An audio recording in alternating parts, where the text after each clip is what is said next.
So to identify a balsam fir tree, all you have to do is take a look at their needles. As you can see, they're dark in color, flat, single and not bunched together. They have a very distinct bottom. If you can see that, they have two light color racing stripes that go along the bottom. So the balsam fir actually provides us with a resin that is good for many different reasons. On my TikTok channel, I talked about how you can actually use the resin as a liquid band-aid, as it's a natural antiseptic. But today I'm going to show you how you can actually use the balsam fir resin to create a fire starter. So let's get started.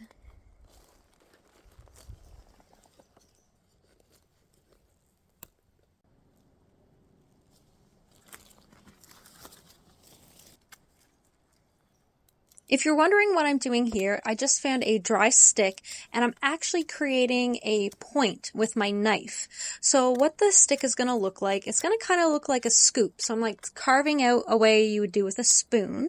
By no means, I'm not a wood carver, so it ain't going to look pretty, but essentially I'm making a scoop with a pointed end. And the pointed end is actually what's going to help me burst the resin bubbles on the tree. This is a lot easier than getting my knife full of resin and my hands full of resin, which will be sticky.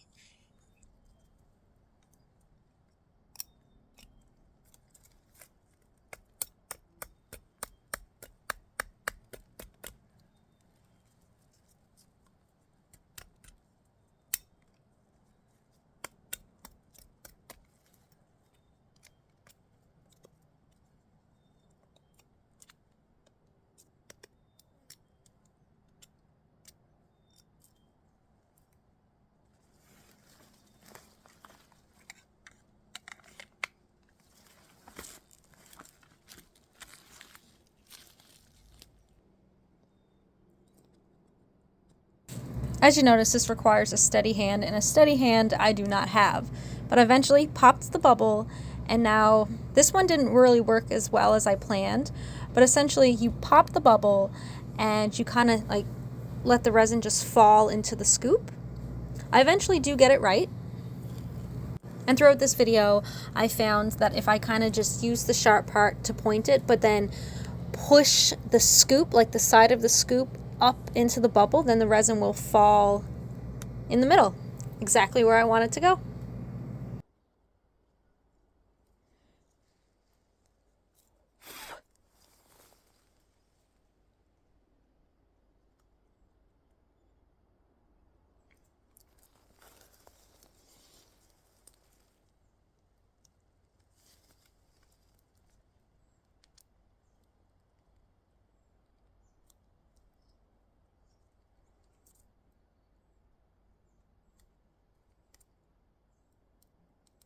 As you can see, I am popping more than one resin bubble or pocket, whatever you'd like to call it, because I want to gather enough resin to make sure that once I ignite a spark, that it will burn for quite a long time. And hopefully the more resin I have sitting in the bottom of the scoop, the quicker it will ignite.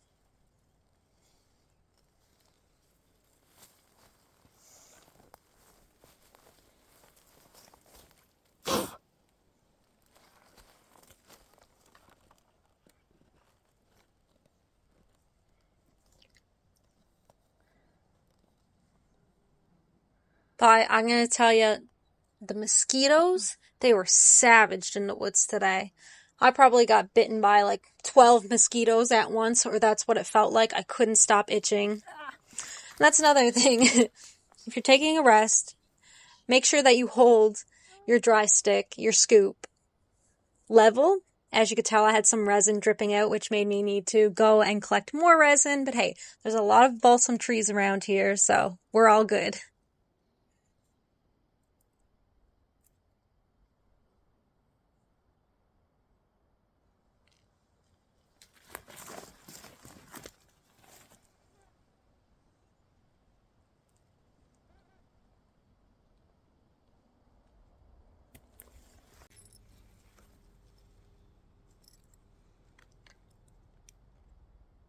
Now that we've collected a nice bit of balsam resin, we're going to try to ignite it with a spark.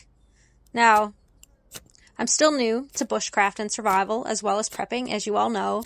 So it took me a little bit of a while to learn how to properly use a flint striker. I mean, I've probably only used my flint striker maybe about 4 or 5 times. And if I don't use it for a while, because we're all used to using matches or lighter, it takes me a little bit to get into it. But hey, we all got to start somewhere. And as you can see, I'm getting some pretty good sparks. But many years later, we finally got the spark we need. And she's lit. There we are. As you can tell, that balsam resin burns so nice. And thank you guys so much for watching. Remember, stay safe, stay kind, and much love to you all. Check it out. Now I have a torch. And might I add, a perfect fire starter. Thank you for watching The Newfound Nomad, Prepper, Nomad, and Survivalist. Subscribe for more.